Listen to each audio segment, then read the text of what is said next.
पिता उनसे कहते हैं, ये क्या बेटा, आप सब ये इतना सारा सोना, पैसे, हीरे कहाँ से लाए हो?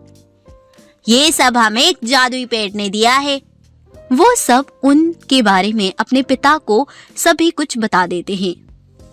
ठीक है बेटा, लेकिन तुम्हें उसके बारे में किसी को नहीं बताना होगा, और जैसा उस पेड़ ने तुम्हें कहा, तुम इसमें से कुछ सोना और पैसे, हीरे जंगल के जानवरों में बांट दोगे। तभी भानु शेर कहता है, नहीं नहीं, मैं अपने सोने में से किसी को नहीं दूंगा। मैं इस सोने से अपना बड़ा आलीशान सोने का घर, गोल्डन हाउस बनाऊंगा। मैं किसी भी इन पैसों को नहीं दूंगा। ये पैसे मुझे उस जादुई पेड़ की वजह से मिले हैं। उन पैसों से मैं अपना मनी हाउस बनाऊंगा। बब्बर शेर भी ऐसा कहता है। मैं भी किसी से कम नहीं हूँ। मैं भी ये हीरे किसी को नहीं देने वाला।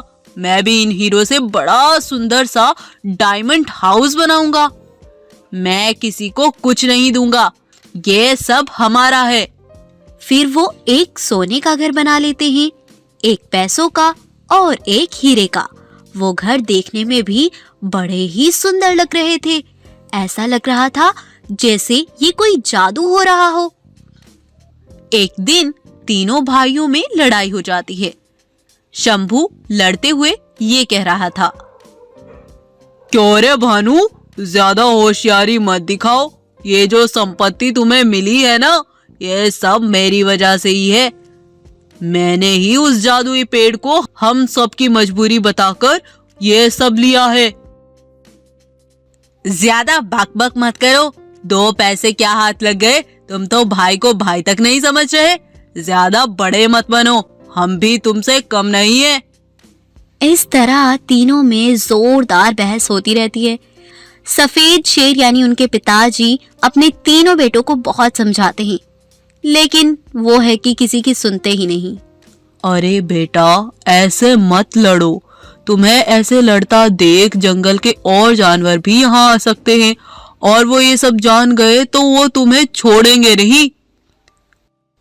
तभी उनका शोर सुनकर जंगल के जानवर वहां पहुंच जाते हैं।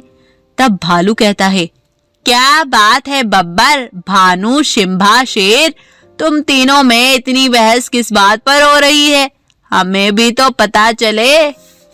तब भानु उन्हें सब बता देता है।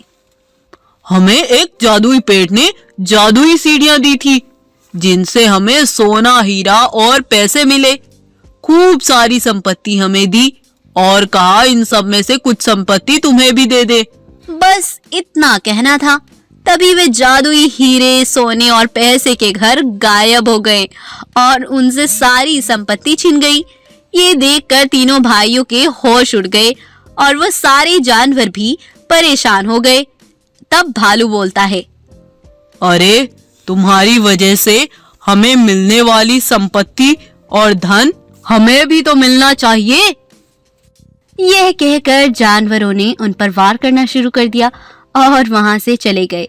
तब पिता अपने बेटों से, देखा, मैंने तुम्हें कहा था ना कि तुम उन जानवरों का हिस्सा उन्हें दे दो, लेकिन तुमने मेरी एक ना सुनी। अब तुमसे सब कुछ छिन गया। अगर तुमने मेरी बात मानी होती तो शायद ये घर तुम्हारे पास रहते और तुम्हारी ख्वाहिश भी पूरी हो जाती। तब उन तीनों बेटों ने पिता से माफी मांगी और आज से लालच ना करने की ठान ली। इस तरह से उन तीनों भाइयों का लालच टूट गया। दोस्तों, लालच बहुत बुरी बला है। भगवान ने तुम्हें जितना दिया है उसे बढ़ाने के लिए आप मेहनत कर सकते हैं, लेकिन हाँ, लालच करने की कोई जरूरत नहीं। इसलिए हमें कभी भी किसी भी बात पर लालच नहीं करना चाहिए और मेहनत करके अपने जीवन में सफल होने की ठान लेनी चाहिए। अगर आपको आज की ये वीडियो अच्छी लगती है तो इस वीडियो को लाइक, शेयर एंड सब्सक्राइब करना बिल्कुल ना भूलें।